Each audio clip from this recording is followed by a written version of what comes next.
Seperti yang kita tahu, stroke dia bagi kesan macam-macam pada diri kita, daripada segi pergerakan, daripada segi percakapan, daripada segi pemikiran. Jadi untuk video ni saya nak fokus macam mana kita nak baikkan balik daripada segi pergerakan. Untuk rasa yang pertama adalah perubahan bermula daripada rumah. Bila kita stroke, kita lebih banyak waktu di rumah. Macam mana cara kita bergerak seharian, sama ada kita banyak baring ataupun kita ada duduk ataupun kita ada berdiri dan berjalan, itu yang menentukan macam mana kita boleh ke tak nak baik stroke lepas tu. Segala pergerakan timbul daripada tabiat. Kalau kita biasa makan sambil baring, kita biasa makan sambil duduk bersandar, tak akan bantu kita nak kuatkan badan berbanding daripada bila kita nak makan je, kita bangun duduk. Adakah kita gunakan tangan ambil sudu nak makan? Benda yang kecil macam tu, dia akan bentukkan satu tabiat macam mana kita boleh nak gunakan balik badan kita yang stroke untuk sihat semula. Dan pergi kepada rahsia kedua, ikut golden rule ni. Golden rule ni terbagi kepada 4, iaitu baring, duduk, berdiri dan berjalan. Kita kena sedar dekat mana keadaan kita sekarang. Goal untuk kita nak bergerak balik, kalau contoh kata kita sekarang ni masih lagi baring, kita kena fokus untuk duduk semula. Lepas duduk, kita fokus untuk berdiri dulu sebelum kita nak mula berjalan. Dan untuk part-part ni saya dah sediakan segala senaman. Tuan boleh lihat dekat sini. Ini adalah senaman yang tuan-tuan perlu buat sekiranya sekarang ni tuan-tuan masih lagi dalam keadaan terbaring. Kawal balik kaki, kawal balik pinggang, angkat punggung dan belajar pusing mengiring. Satu benda yang penting dekat sini adalah tuan-tuan perlu ingat, sekiranya boleh angkat punggung tinggi seperti nombor 2 ni, bermaknanya tuan-tuan dah boleh belajar untuk berdiri.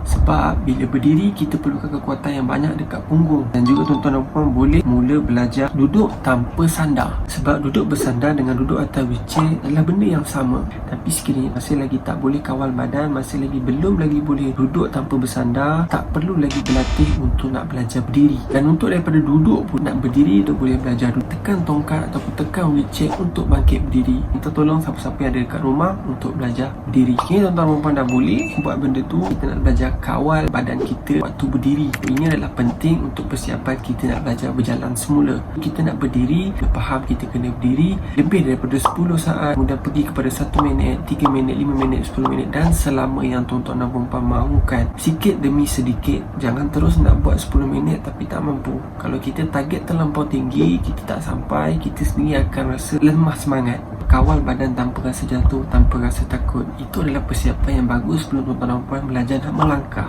Sebab bila kita nak berjalan dan melangkah, banyak pergerakan yang akan buatkan kita rasa nak jatuh, kita rasa bergoyang. Ini adalah persiapan sebelum nak melangkah dari satu tempat ke satu tempat. Jadi buat langkah setempat ni dulu adalah penting sebelum tuan-tuan dan puan boleh belajar nak berjalan sendiri lebih jauh. So berdiri tegak, rapatkan kaki, bawa kaki ke depan, pindahkan berat badan ke sebelah kaki yang stroke. Dan selepas selesa dengan senaman berdiri tu, sekarang ni boleh fokus pula macam mana nak berjalan. Untuk berjalan, dan saya sarankan gunakan tongkat 4 dahulu sebelum biasa nak gunakan tongkat 1. Betulkan keseimbangan badan dulu, betulkan balance badan tu supaya kita tak takut, kita tak rasa goyang. Bawa kaki ke depan, bawa kaki ke belakang, seret keluar, seret ke dalam. Ini penting supaya tuan-tuan dan puan berani nanti untuk nak start berjalan. Kalau tuan-tuan dan puan selesa buat senaman tu, 95% nak berjalan akan rasa confident, tak ada rasa takut. Untuk rasa yang ketiga, faham macam mana cara kita nak atasi sakit selepas stroke. Sebab saya faham, sakit selepas stroke ni adalah sangat ganggu kehidupan kita.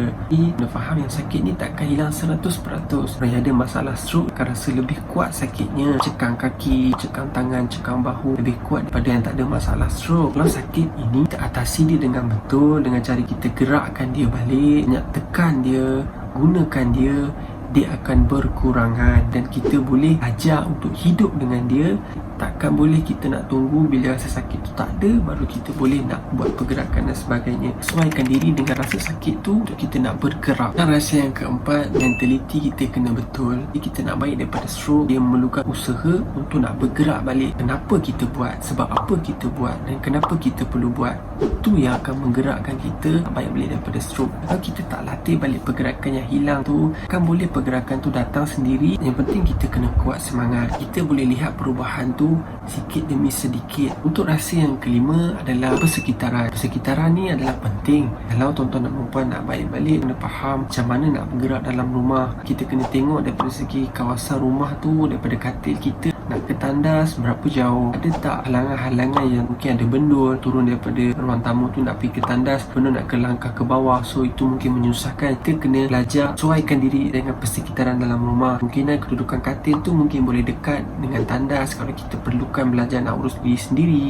nak mudahkan orang lain nak urus diri kita, boleh bangun, berdiri dan nak berjalan di kawasan tu sekitaran, memang memainkan peranan. Support daripada family, bantu untuk kita nak bangun, berdiri dan berjalan tu adalah sangat penting untuk baik semula daripada stroke. Saya harap ini membantu tuan-tuan dan puan-puan. Jumpa lagi. Assalamualaikum.